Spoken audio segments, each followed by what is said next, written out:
Hello, everyone, and thanks for joining us today for our next episode of Mixed Messages with Jeff Bogue. My name is Joe Caruso, and I'll be your host as we dig into today's topic.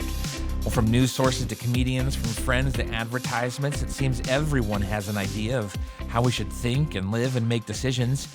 And when everyone disagrees, how do we cut through the noise? And how do we sift through all the information overload and choose what governs our lives? Well, we've been processing these things, and our leadership is praying for all of us. And so we want to offer a resource to navigate some of the day's most pressing topics and questions. Hello, Jeff. Hello, Joe. Boy, it's always you on the other side of that table. I know. Yeah. Not always. You should get more. That's true. You should get more interesting guests. You know, if I was you, I would book this thing out very differently. I would. Challenge accepted. Suddenly, this is Mixed Messages without Jeff Bogue. There you go. We'll just continue to move along. I would listen. Well, we have a listener-submitted question for today, and I'm actually going to read a chunk of their story. They kind of gave us, I think, some great background here, and I want to kind of fill you guys in because I think it helps a lot. So they said, I listened to your recent podcast about anger, and for those of you listening, that was at the end of December, and I have a follow-up question. So they've been divorced after lots of years of marriage, and they have two girls that are teenagers, and their ex-wife was agreeable to the divorce and also agreed to the separation of things like the assets, property, stuff like that. Our marriage was full of challenges. I made a lot of mistakes. It was toxic, and it was filled with substance abuse, infidelity, unresolved childhood issues from physical abuse and other secrets. And ending the marriage was their best course of action for both us and our daughters. Well, there's a lot of healing opportunities in the aftermath. I've moved on in my life, and actually I have a new relationship, and she's now the love of my life. My ex-wife, though, is full of anger for so many things that happened during our marriage, and also on how I've moved on in a way that she thinks is too quickly. I believe it's fully within her right to be angry, yet she appears to have the perspective that it's my job to fix everything for her because she's directing all of her anger towards me, and she thinks it's justified. While it might be justified, she's lashing out at me, and I don't think that is justified. Being somewhat new to Grace Church, I've been attending weekly since this fall. I'm still really learning what it means to be a Christ follower, and I want to live in alignment with Jesus in all the areas of my life. So here's my question. How can I best follow the guidance of Jesus in this situation? I know she's hurting. I know I'm a source of anger for her, and I know that she has unresolved matters from her childhood. She's projecting a lot of that, but I can't say that to her because she resists going there. I also know it's not my job to fix it or to enable all of this, so I just want to know, what are some of the best ways to show her empathy and compassion in this instance without being overly righteous? It's a big question, Jeff. It is a big question. So how do we... Thanks for joining us today on Mixed Messages. And how do we navigate that, Jeff? That's pretty rough. It is, and some of my answers might be helpful to our friend. Some he may not like, so we'll just go for it, I suppose. Let's do it. If he was coming into my office and telling me this story, I would say the very first thing I would say to him is, I want to talk to your ex-wife. And I want to know from her perspective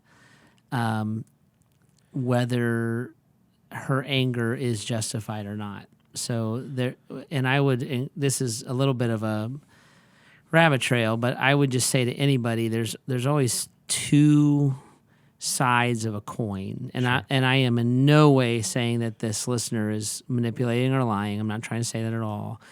What I'm saying is, when I get in a fight with Heidi, I'm really, really sure she's wrong. Yeah. Right?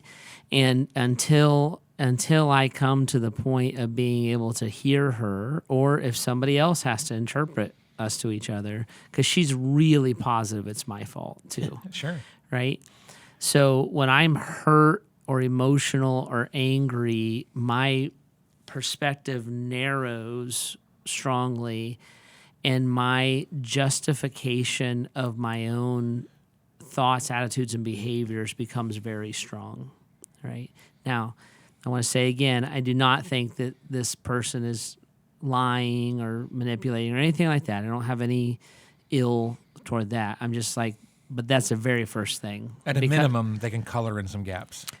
At a minimum. Correct. And it would, the whole story would deeply affect my answers, right? So this is just in response to this question Yep, here. absolutely.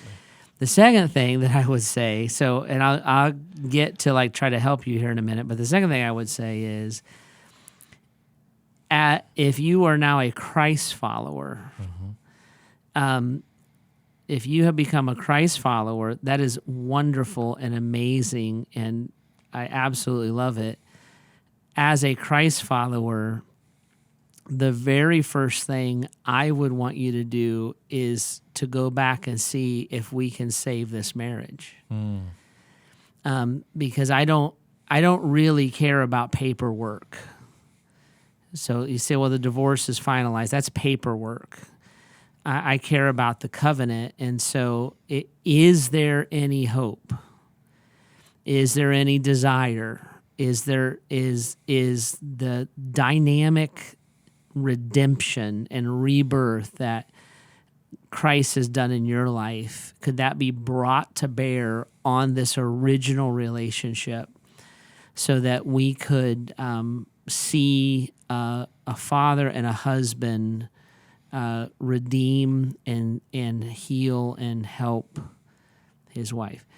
And I know that the answer to that usually when I say that is like, Jeff, you got to be kidding me. Like, it was so ugly. So I will introduce you to the people that God has done that with. There is no such thing as a dead marriage, and God is the God of a resurrection. Now, there are justified reasons for divorce, even biblically. So when we talk about infidelity, and I don't know all that toxic means, it's kind of a broad term, but there are absolutely times where a spouse has the freedom to make a decision. Infidelity, I would say abuse, abandonment, those kind of things. So I don't know this, I don't know this whole story. So this husband who's writing the question might have the freedom to say, Jeff, before the Lord, I don't want to try to revive my marriage. And I would look and say, I think you have that decision. Or the wife might be able to say it. But I would say, as a Christ follower, at a minimum, you would go and investigate that, right? And if you look at me and say that's impossible, then I would say, well, I need to introduce you to this family who walks into this church every week with their kids, right? And it's a remarriage after divorce kind of thing. So that I just want to put that down as like a baseline. Like there are two sides to a coin, and then there is the redeeming and the resurrection power of Christ, and there are freedoms within Christ when infidelity, abuse, abandonment, the abandonment of the covenant is how I would say it, where a spouse can say, I love what God's done in their life, but I am not willing to live through this again, or I gave that a try 3 years ago and I don't want to do that again. But I would definitely start there if we were sitting in my office and I was being asked this question. Yep. Does that make sense? Absolutely. Okay. Now, with all of that kind of as a caveat, and I don't mean it as like I'm not like trying to cover, it's not the fine print of the pastor's answer. It's like, I believe this stuff. It is very hard. It is very difficult. You really put yourself out there to experience pain. But I have seen God do this more than once. And I can literally have you sit down with the families that this has happened to here at Grace Church. Yep. Okay. So with all of that kind of out there as a preface, what you're talking about really is you're talking about, how do I love an enemy? So my ex-wife has now become my enemy, and assuming that this is all the whole and accurate picture, And I actually hear a lot of that in his question. He's being sympathetic about her background and being sympathetic about the pain in her life. And I think he's even taking responsibility. So like I said, none of this is looking at this listener saying, I got a problem with him. So what I hearing here is like, I have sympathy, I have empathy for my ex-wife. I have moved on. She holds anger toward me. Mm-hmm. And what I would say is this. Your wife went from being your wife and your helpmate to your enemy. And whether that's from her decision or yours, or more than likely both of you, now she sits in that position where she would have been thought of and counted on as an ally. Now all of those rights and privileges have been surrendered. You're now asking the question, how do I love an enemy? And Jesus would say, the way that you would love yourself. You love a neighbor the way that you love yourself. You love an enemy the way that you love yourself. So the grace, the patience, the understanding, the forgiveness, the willingness to bear burdens that you would be frustrated that she is not willing to do for you, through the power of Christ in your life and through the support of God's people, you do that for her, right? He said, I moved on. I found somebody who's loved my life. Well, of course she's irate about that. Sure. I would be, right? She's like 15 years and 2 children. And you fall in love, a few months later and move on. And like, I'm just here. And so that's going to inflame a situation. That's going to inflame an emotion, regrets, blah, blah, blah. And as an enemy, then you're looking and saying there are boundaries, right? There are issues of trust and relational changes. But my love for you is I will lay down my life to help Jesus make sense to you. So I will endure your anger. I will bear your burden. I will respond to your attacks with grace and mercy and compassion. And I will do that within parameter. You can't call me up and F-bomb me all night. Like there's a parameter there. And for those parameters, I would seek wise counsel. I would sit down with some of your pastors or your life group leaders and say, hey, help me figure out how to express love to this enemy of mine. Mm-hmm. That's excellent.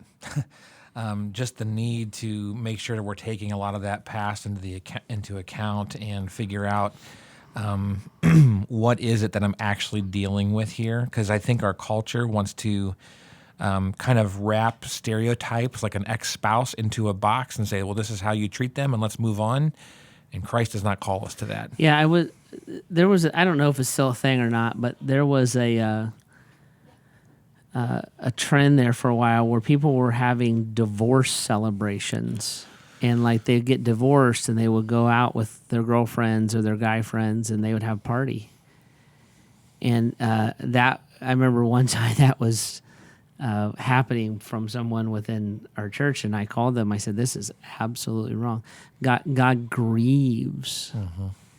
This is a death. Mm-hmm. We don't celebrate death. We grieve it. We celebrate the life. Yep. But when we have a funeral, we celebrate someone's life. We don't celebrate the fact they're finally dead. Right. And so getting God's heart on that, God looks at marriage as a sacred bond between a man and a woman. It is not a political institution. It's not a legal institution. State of Ohio has nothing to do with you being married. Mm-hmm. They have to do with how you file your taxes. Right. That's why anybody who wants to can get a marriage license ordained online, and it's a joke. Yep. a Christian marriage is a covenant that was meant for life. And that's why God hates divorce. It grieves him when one or both of those parties break that covenant. So if I am one of those parties and I want to have a heart like Jesus's heart, I look at my ex-spouse and I look at them through the lenses of grief and compassion. And even if I was responsible for it, I look through it through sympathy and through regret. That doesn't mean that I never marry again. I don't think I believe that. It doesn't mean that they can't be happy and I can't be happy. What it means is that I approach this divorce with a sobriety, and then I approach that person that I probably sinned against, and I approach them with a compassion. And there's no celebrating that. And then your children, like the children are better off. No, they're not. That's not true. The children would be better off if mom and dad could have both walked with the Lord and lived in light of their covenant. Yeah. Now, somebody might say, well, it was an abusive situation. I'm like, I got you. The children are safer. The children are protected. But it's not God's ideal. So when I've walked people through that, you've done this too, Joe, over the years, and when you walk people through that, it's a grieving process, and usually that the spouse if the spouse who has to go for the divorce loves Jesus, it breaks their heart. They're not using the children as a weapon. They're not trying to keep the children away from their mother or their father. They're trying to make they're trying to get it as close to God's idea as possible while getting it away from something that's dangerous or toxic or, an infidelity, those kind of things. So this whole thing is sad, and that grief and that compassion, when you're looking at this question of like, what do I do with her anger? I'm like, you love her and you have compassion on her. Now she's like a neighbor, or like the person who was beaten in the story of the Good Samaritan. So the neighbor's the one that you have has compassion. But the bottom line is when you divorced, you surrendered all of your rights to fix her and to speak into her life. She's not your wife. Yep. So she doesn't have to listen to you. So what that means is that now I have to bear that burden coming from somebody else. So, Jeff, if we put some of this into real time, because that is so helpful and so good, but what do we do maybe in between some of this long-term solution? So he mentioned, for instance, she's really been lashing out at him. Mm-hmm. How does he respond in that moment? Don't respond. If you don't trust what she's doing, don't meet her privately. Don't go to her home. Meet in a public place. If it's a violent thing, get the authorities involved. If it's online, you get the authorities involved. You block her. The person lashing out will eventually be seen for what they are. And so this is the idea of turning the other cheek. Like, I'm like, go ahead. I remember one time, this is long, long time ago, I had somebody very, very angry at me at the church, and they had actually, we used to have a church directory with everybody's pictures and addresses in it, which sounds weird today, but we did it back then. And they actually took one of those directories and wrote everybody in the church and told them what a jerk I was. So I was so upset and so hurt and frustrated, and I was a youth pastor working under Pastor Bob back then. And I went to him. I said, "What am I supposed to do?" And I never forget what he said to me. He said, "Hold your head high, don't lash out, and the truth will set you free. The truth will come out." And that's exactly what happened. And I'm like, it didn't happen as fast as I wanted it to happen. It didn't happen in all the ways that I wanted it to happen. But the truth always reveals itself, right? And the Bible says our sins will find us out. Sin always goes to the surface. It always is exposed. So by me not participating in that, right? Another word picture that the Bible would use is you heap coals of kindness upon their head. So you serve her, you help her, you pitch in for her. She lashes out at you, don't say a word, right? Your kids will figure that out. Don't badmouth her to your children. And if it's violent or something like that, you call the police or you get a social worker involved and those kind of things. You have to use some wisdom with it. I wouldn't go to her house. I wouldn't go inside. I'd be out where everybody can see it, and I wouldn't necessarily go up there with your phone camera running. Yeah. But if it was bad enough, I might. Yep. But I'd be savvy in those kind of things without being responsive. That's really helpful. Which is hard. Everything I just said is unbelievably hard, and you're talking to a very mouthy guy right now. So I'll mouth off before I even think about what I'm saying. So I understand that, but that is the path Jesus would take. When he was accused, he would not defend himself. Yeah, and the more time that this listener spends digging into the heart of Christ, the more possible that becomes. And that's one of the things, he was asking is, I'm really still learning what it means to be a Christ follower, but I want to live more in alignment with him. Well, that is almost as simple as, well, then get in alignment with him, spend time with him, and walk alongside him. So read James chapter 1, verses 1 through 8. Yep. And where it says, count it pure joys, my brethren, whenever we face trials of many kind, and then it goes on from there. Go through and read from Jesus' arrest in the garden through his crucifixion, and go read it and look at his responses. He would not defend himself when he was falsely accused. Yep. Go read in Peter, where Peter says, why do you think it's strange that you're being persecuted for godliness? Yeah. Right? So if you want to know the heart of Christ, I would go to those kind of passages, and then the logic that comes out of those passages is that we would respond in those ways. That's excellent. Well, I hope, listener, that you submitted this question. I've been kind of silently praying for you as we navigated this. I hope this was helpful. And of course, as Jeff said, it's not, okay, that's it. Good luck, but it is the beginning of this process of really figuring out how to respond in godliness. And there's just so much there. Well, if we can continue to help you, obviously feel free to reach out. Or if you find yourself in a similar situation, we'd love to help walk you through that. And if you have any questions you'd like to be addressed here, you can submit those at bath.gracechurches.org/mixed messages. And if you want to hear more of what's going on in this podcast, make sure you subscribe, follow, rate, and review us online.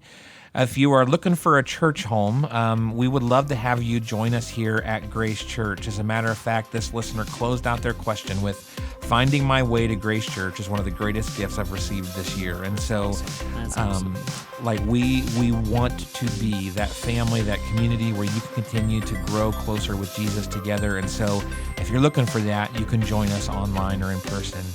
Well, thanks for jumping in with us today as we continue to seek God's voice through all these mixed messages around us. See you next time.